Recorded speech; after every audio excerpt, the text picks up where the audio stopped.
Welcome back to Coast AM. My name is Rob Simone. For today, David Weatherly will be joining us. We're talking about his 35 years of exploring the unexplained and the phenomenon that surrounds these alien-type children that more and more people are reporting to have seen. Now, the commonality of their reports focuses around the appearance of these children, their eyes. There's no white. There's just one big pupil. So stay tuned for that coming right up. David, welcome to Coast AM. Good evening, Rob. How are you? I'm great. How you doing? I'm doing wonderful. Well, this is a real mystery, and it's kind of creepy.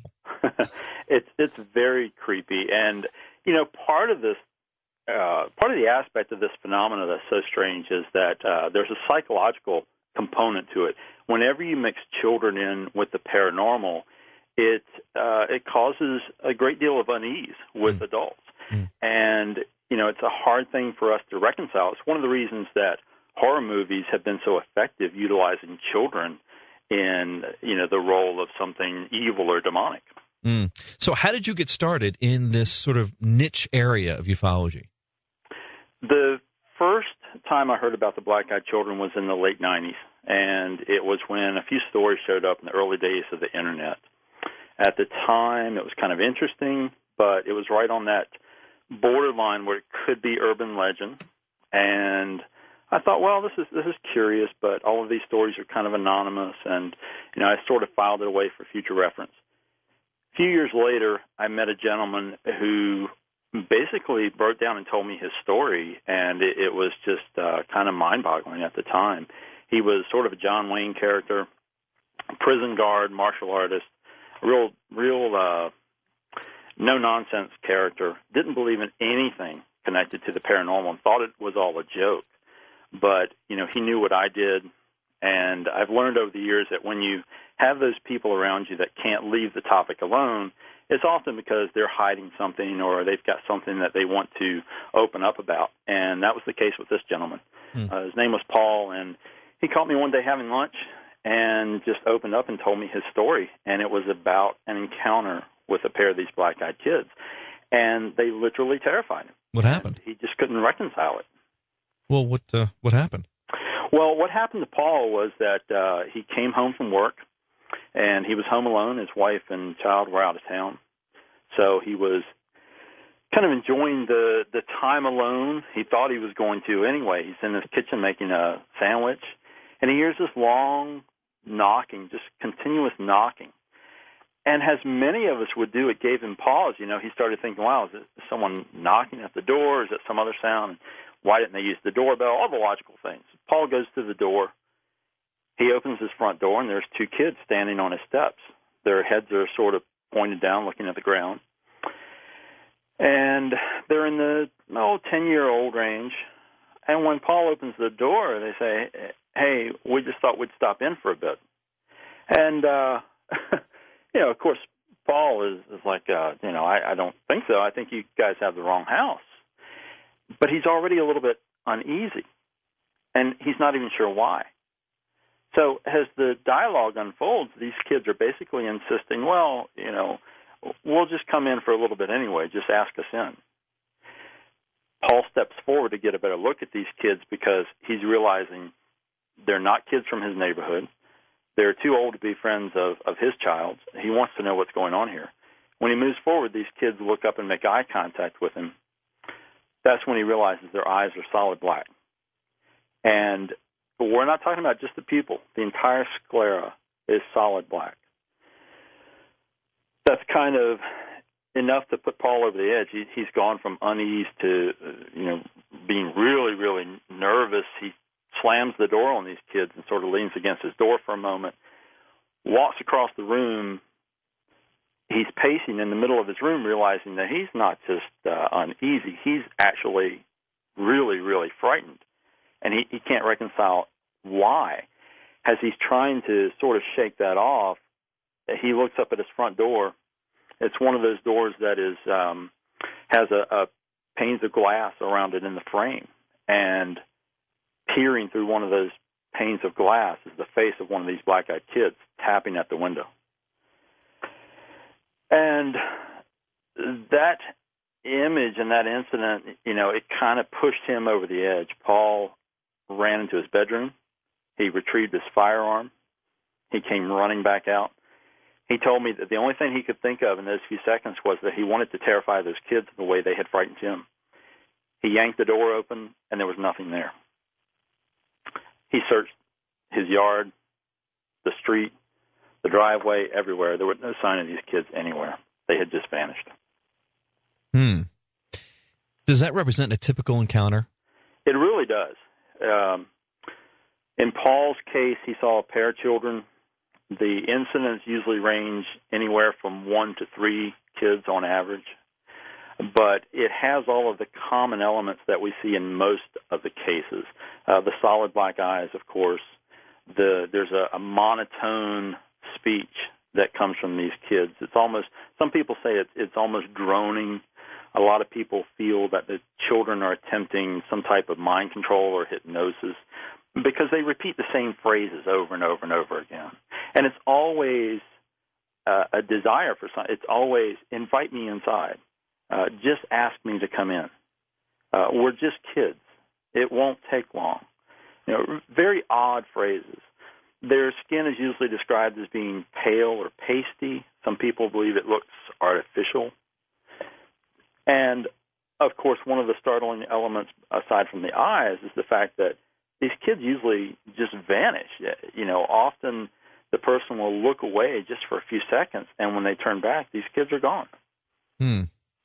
Now, your book, who's the publisher? Leprechaun Press. Okay, it's called The Black-Eyed Children. How many witnesses do you have in this book? Oh, gosh, I've got hundreds of cases in my files. Now, I don't know right off how many cases are in the book. The book is sort of structured so that it goes through a lot of the different phenomena that are associated with these kids that maybe can explain what they are, and the cases are ingrained in that. So, there's, for instance, a long chapter on the alien hybrid question, right, which is probably the most popular theory to explain what these kids are. Yeah.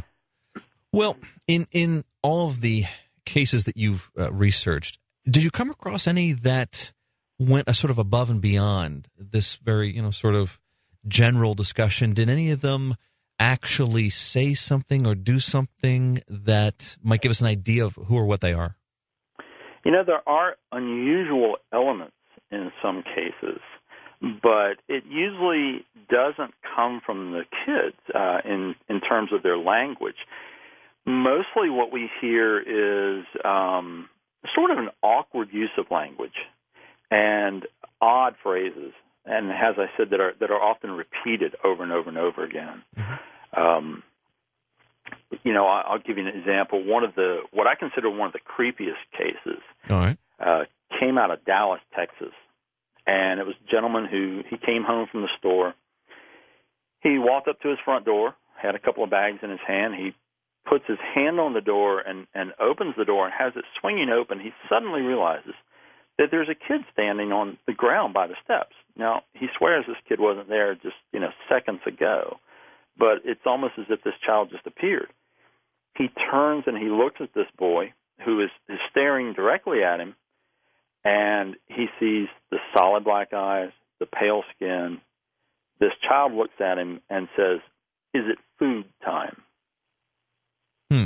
This gentleman's so stunned he can't even say anything. He's just sort of staring at this child. And, this child repeats the phrase, "I think it's food time. You should invite me inside." And, of course, we all know people just don't talk like that. So the other component of this case that's really fascinating is that it's one of the few accounts that, at least that I have found, where there was an animal present. And what happened was this gentleman had a 3-year-old pit bull that he had raised from a puppy. He heard this pit bull in the back of the house barking, and he could hear it running through the house because he has solid wood floors. He glanced into his front door. He has a long hallway that leads back to the living room. He saw the pit bull turn the corner, charging for the front door, just angry and at full bore. This dog ran towards the front door. When he almost reached the entrance, he put the brakes on. And you can imagine, a dog on a solid wood floor. It's the old Scooby-Doo thing. This animal he fell over himself onto the steps. He jumped up, head down, tail between his legs, whining, and ran back in the house. So when this dog got within range of that child, it went from a ferocious attack animal to just a cowering, whimpering dog that ran into the house, hid under the bed in the master bedroom, and wouldn't come out for days. Now, this gentleman seeing his dog act that way, it really kind of pushed him over the hedge. He ran in the house. He slammed the door.